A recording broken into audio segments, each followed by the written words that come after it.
The way I think about it is that old Western cities build out instead of up. That's true. And the things that I like culturally come from cities that build up. Welcome to Real Siblings, It Ain't Easy, a real estate podcast with the goal to educate, inform, and save their listeners time as they navigate the market and properties in their neighborhoods. Get ready to join real-life siblings and professional real estate advisors, Donna Reed and Eric Seemann, as they discuss how it may be simple, but it ain't always easy. Every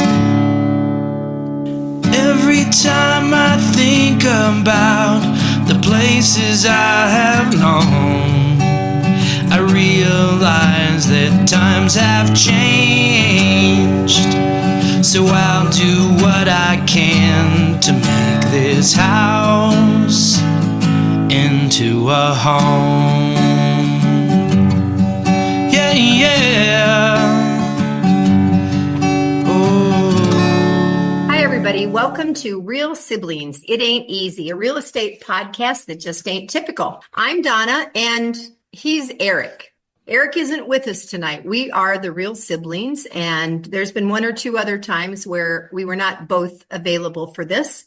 My brother Eric is kind of sick right now. He's in the hospital. So I have asked two others to join us. And you know that our goal is to communicate, educate, connect, and entertain you. And I have my entertaining sons here. So I'm sure it will be interesting / amusing. I don't know. Anyway, the topics do vary. And part of the reason that I've asked these guys tonight to join is because they both live in Denver and they live an entirely different style of life. So, Adam, you're in my top. Say hi. Hi. Hi, I'm Adam. Way to go. The middle child, yeah. Middle child. And I'm Caleb. I'm her youngest.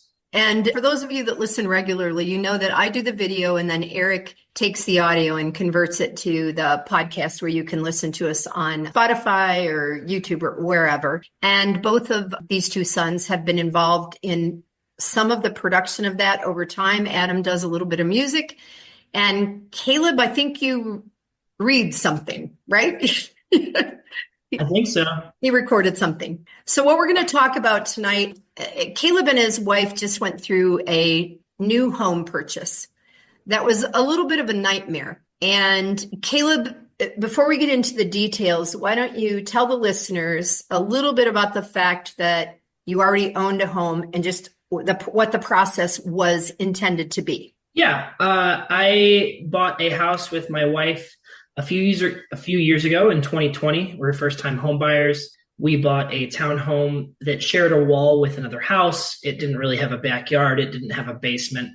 But we were excited to be kind of doing it. And it was in the lull coming out of COVID where the interest rates were at like 3%. And we both work in education. It was kind of our budget. And this time we realized we needed to upgrade for a couple reasons. We wanted a neighborhood where my wife could kind of go for runs more. I play guitar, so sharing a wall with other people is not the best. Wanting a basement for that is better. So we were moving to a bigger house that was a single family home, and it was supposed to be kind of just a gentle upgrade. Interest rates are a lot more, et cetera. It was all hard. So I want to interject here for the listeners. So, yes, you were doing it when interest rates were lower, but it was also a super competitive time to buy. So people were paying extra. And at that point, you were bidding up and you were agreeing to pay more than the appraised value so that you could get a place, right? Which we did, and we had to make an offer on a house like the same day. It had gone on the market the day before. We made the offer the next day, kind of thing. Right. So Caleb and Jessica have been in a suburb that, okay, for me driving from Tucson, it's a tiny bit closer than where they have just moved to. They've moved a little bit further north.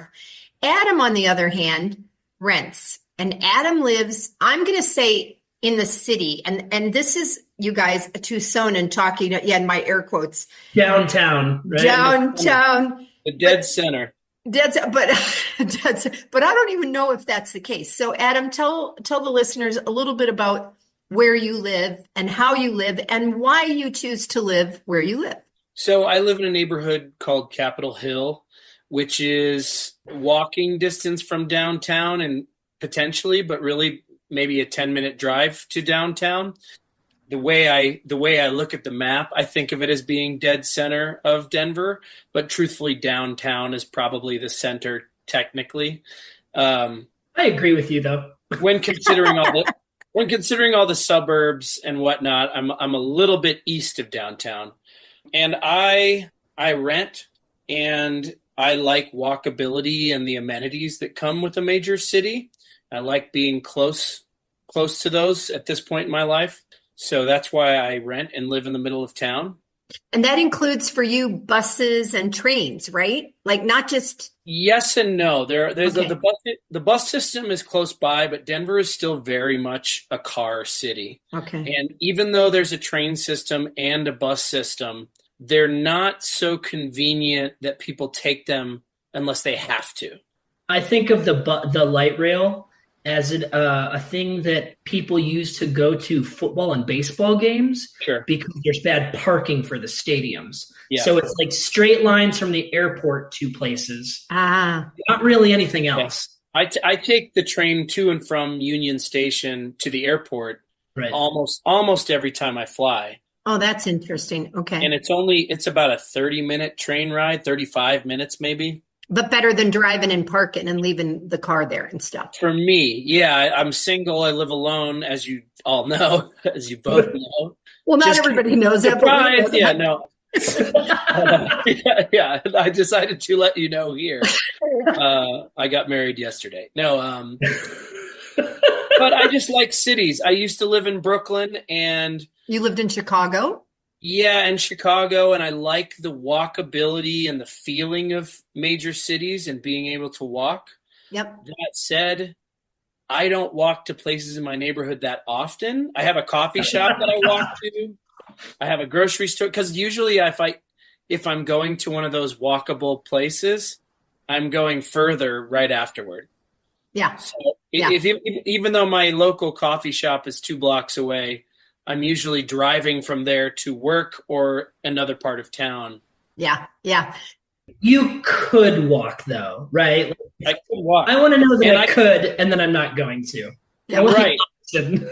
And I work at a brewery with 2 locations, and both locations it's 10 minutes and 15 minutes away. But sometimes you have to go to driving. both of them. So it's not necessarily convenient if you're running between them to have walked or ridden. You have walked, exactly. When I was doing the AGM position at work, Yeah. I would have to go back and forth more often. Yeah. And that is, you need a car for that. Yeah. Um, So for the listeners also, because both of these guys graduated from high school in Tucson, and then Adam lived in Phoenix for a while. mhm. And the cost of living in Tucson is substantially less than the cost of living in Denver. And without telling people how much you pay for things, Adam and we just had a conversation yesterday about rent and would it go up and what your lease is more the summer, right? But you're in a building, I don't even know what they call these. There's you're in a basement apartment, but then there's 1, 2, is there 4 above you? I'm the 7th unit out of 7. Okay. And it's honestly more like a Victorian house that's been converted. Right. Even I live in the garden level apartment, aka basement. So I have windows that you can see outside, but I don't have a ton of natural light. And that's one of the only things I don't like about my apartment. And the ones up above you have balconies and stuff out front, right? Yeah, they have balconies, and we all share a porch, a laundry room, and there are parking spaces in back. However, I'm the only one without a parking space. But as rent in Denver goes, you have a pretty decent rent. I have a really good deal. With it an hour ago, I was talking to somebody who pays more than I do for 600 square feet less. Wow. And the average in the neighborhood, from what I've paid attention to since living, I've been here about 2 years, maybe a little under, a little over. I can't remember. Oh, that's right. Yeah. Okay. The average in the neighborhood is it's more like $1,300 a month for 500 or 600 square feet. Wow. In this neighborhood. And how big is yours? 900 square feet. Okay. And I pay less than average for more square footage, so that's why I'm here. That's why you're there. Yeah. And I get along well with my neighbors, and so luckily, so that's all good. That's nice. And so Caleb, on the other hand, to be honest, we'll go a little bit more into detail about what happened on his. So Caleb and his wife were in a situation where they needed to sell what they had to take the equity from the first home to buy the second one. And for those of you that listen to this, if you don't know, that's a contingency. You have to fulfill the contingency in order to buy the next home. And they were supposed to close on their sale on the 20th of December. And then they were in the car coming to Tucson for Christmas. And Caleb, tell folks a little bit more about what happened without going crazy mad. We were supposed to move. We were planning on a certain thing. The person purchasing our house, I'm going to call her Stacy. That's not her name. Stacy was buying our house, and Stacy was ending her apartment contract at the end of December. So she was trying to buy our house quickly. We had just about a month to find another house and sell. It's 5 weeks, I think. So we found a house. We were trying to be accommodating. My wife wanted to move a lot. You know, we talk about, Adam, where your rent is worth it for some of the things you wish you had instead, where you make a trade-off. Yeah. My wife wanted to live suburbs a lot more than me.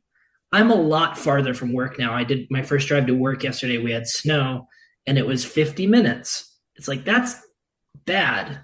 Mm-hmm. But it's the trade-off for her, because it's her as well. She has to work that distance, is the home that comes with it. Because she's a homebody, or because I'm a homebody, we'd rather have our house be nice and make the effort otherwise. Yep. Versus Adam, I think you live out more than we do. So having buy makes a difference.